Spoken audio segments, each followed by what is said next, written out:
किसान के बेटे का विकास जो है उसको बर्दाश्त नहीं हो रहा है। डूबता आदमी शिवाला ने हाथ डाल ले। देखो ये ईडी टीडी कितने सालों से हम देख रहे हैं। हम सब यहाँ कोई व्यक्ति या मैं कोई जिला अध्यक्ष बन के यहाँ नहीं आया हूँ कि जब नाश मनुष्य पर छाता है पहले विवेक मर जाता है। इनका विवेक मर गया, नरेंद्र मोदी का और अमित शाह का। ईडी को नहीं की इलेक्शन ड्यूटी है।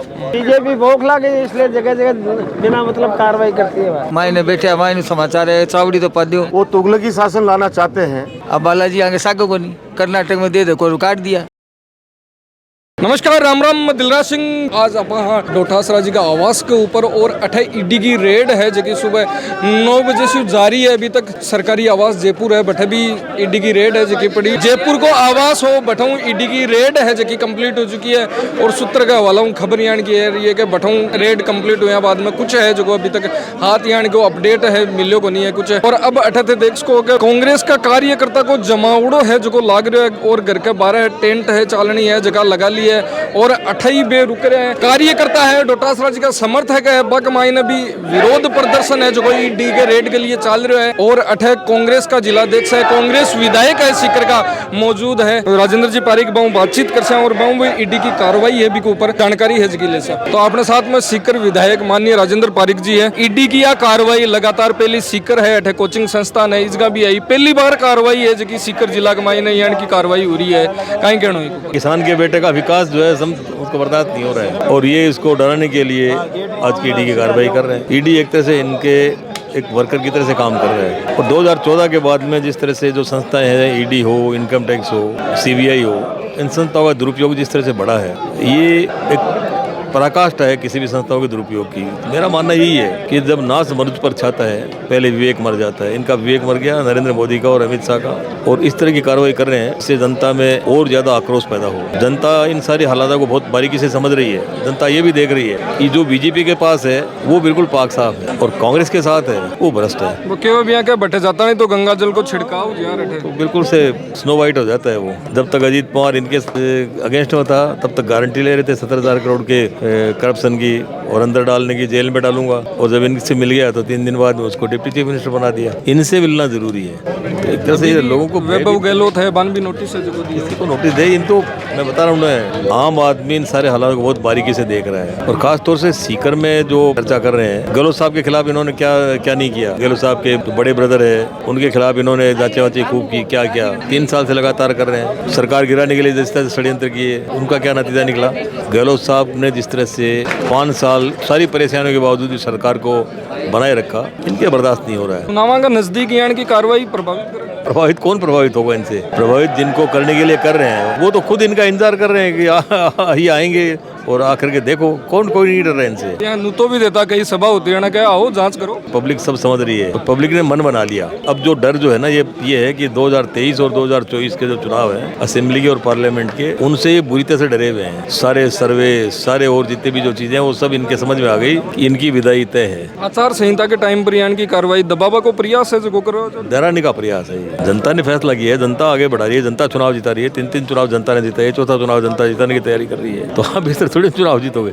इनकी बुद्धि मलिन हो गई और ये उसी का दुष्परिणाम है। बहुत बहुत धन्यवाद। तो मैं ईडी की कार्रवाई पर आपको कहीं के वो है जान से हूँ कि सीकर के मायने भी ईडी है जो आवी हो रही है। पहली भी आई कोचिंग संस्थान हो बटे भी ईडी की कार्रवाई पहली बार हुई सीकर में भी पहली 8 हुई को नहीं जो कहना ईडी कौन है? ईडी को नहीं की इलेक्शन ड्यूटी है। पहले यहाँ का क्यों हाथ कौन लगी? अब वजू आ गया, भटकता फिर रहे हैं। आने की बात को एहसास हो गया अपनी हार निश्चित है। अब हार तो आदमी डूबता आदमी शिवाला ने हाथ डाल ले, शिवाला ने हाथ डालता फिर रहे। आया बार आगता और मत चले जासी मायना करेगा चावड़ी तो पद दो। मायने बैठे मायने समाचार है चावड़ी तो पद दो जी कौन जी चावड़ी चौड़ी पिला दी बस। जाने में की तैयारी में हाथ उठकी कर लो। ईडी वो जो आदमी सत्य आदमी है, निष्पक्ष बात करते हैं, खुले मंच पे जो बात कहते हैं, उन आदमियों के आके घर ईडी क्या लेगी? और इनकी हार निश्चित है। और इन्होंने ये ईडी भेज करके शेखावाटी अंचल में अपनी फातिया पढ़ ली। आगे पूरी फातिया पढ़ी आगे एक आदि को जीता जगह अब ईडी भेज रहा और चलता लियो काम।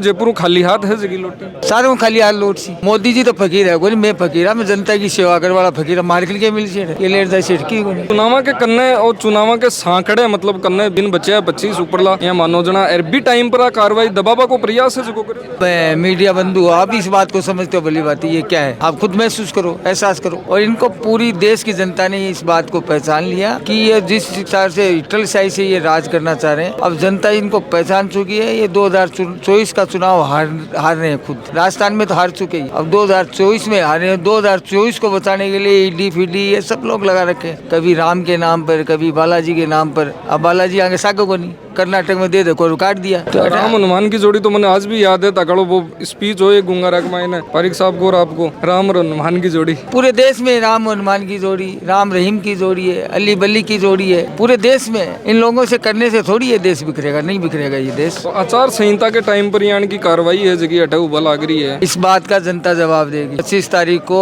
जिस प्रकार से इन लोगों ने ये कार्रवाई की, इसका जनता जवाब देगी। और आप जब 3 तारीख को रिजल्ट आए तो ईडी की जवाब जनता अपने आप दे देगी। जनता ने ये मानस बना लिया, मानस तो पहले बना हुआ था और आज तो पक्को मानस हो गया, आखिरी कील ठुक गया। बहुत बहुत धन्यवाद, शुक्रिया। देखो ये ईडी टीडी कितने सालों से हम देख रहे हैं, जिस प्रकार से राजस्थान में नहीं, जहाँ पे गैर भाजपा सरकार है वहाँ पे इन लोगों ने इतनी सेंटर की एजेंसियों का दुरुपयोग किया है। ये जो आवाज आ रही है पूरे देश से, पूरे हिंदुस्तान से कि संविधान विरोधी सरकार है भाजपा की, ये इस बात से साबित होता है कि ये लोग टारगेट करके मनोबल गिराने का प्रयास करें। लेकिन मैं आपके माध्यम से, आप चैनलों के माध्यम से कहना चाहता हूँ, सत्य परेशान हो सकता है, पराजित नहीं हो सकता। आज तक इन्होंने जितने भी, चाहे देश की पूर्व प्रधानमंत्री स्वर्गीय इंदिरा गांधी जी हो, राजीव गांधी जी हो, याद करो वो समय जब बोफोर्स को लेके इन लोगों ने कितना बड़ा हिंदुस्तान के अंदर एक माहौल बनाया। और उस दिन को याद करो जिस दिन कारगिल की जब विजय मिली हमारे देश को, तो सैनिकों ने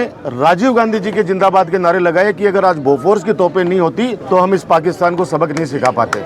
आप अंदाज लगा लो, ये लोग अफवाह फैला के, डर दिखा के और हिंदुस्तान के ऐसा माहौल बनाना चाहते हैं कि राष्ट्रपति शासन छोड़िए, ये वापस वो तुगलकी शासन लाना चाहते हैं। लेकिन हिंदुस्तान की जनता अब जागरूक हो चुकी है, आज का युवा इस बात को समझ चुका है कि ये सिर्फ भ्रमित करने की राजनीति करते हैं। हम लोग इस कार्रवाई का पुरजोर शब्दों में विरोध करते हैं। विरोध इस बात के लिए कि मैंने पहले भी कहा कि सत्य परेशान हो सकता है, पराजित नहीं हो सकता। आप कितनी भी जांचें बिठा लो। कुछ दिनों पहले हमारे मंत्री राजेंद्र यादव जी के घर पे इनकम टैक्स का छापा डाला गया, उसके बाद के अंदर ईडी का छापा डाला गया, लेकिन छापे डालने के बाद में मिला क्या? ये कुछ भी नहीं है। अब वहाँ पे एक मार्केट है जयपुर के अंदर, गणपति प्लाजा, उसमें कह रहे सैकड़ों लोकरों के अंदर लॉकर्स खुल रहे हैं, उसमें इतने पैसे मिल रहे हैं। तो वो पैसे किसके बताओ तो सही, किस व्यापारी के हैं, किस नेता के नाम तो बताओ। अब व्यापारियों के अंदर भी एक अलग से भय व्याप्त हो गया है कि हम लोग व्यापार करें या इन ईडियों से या इन टीडियों से हम लोग निपटे। आज व्यापारी वर्ग भी सबसे ज्यादा परेशान है। तो मैं आप लोगों के माध्यम से, हम लोग घबराने वाले नहीं है और आने वाले समय के अंदर हिंदुस्तान की जनता, राजस्थान की जनता इनको सबक सिखाएगी और 100% राजस्थान के अंदर कांग्रेस की सरकार बनेगी, चाहे कितनी भी दमनकारी ये नीति अपना ले। ये चुनाव का टाइम है, बीजेपी बौखला गई इसलिए जगह जगह बिना मतलब कार्रवाई करती है। बात कोई मतलब ही नहीं है। बात राजनीतिक की कार्रवाई की बात करें तो इससे ज्यादा फायदा होगा हमारे अध्यक्ष जी को बात करना। लोग सोचेंगे कि जानबूझ करके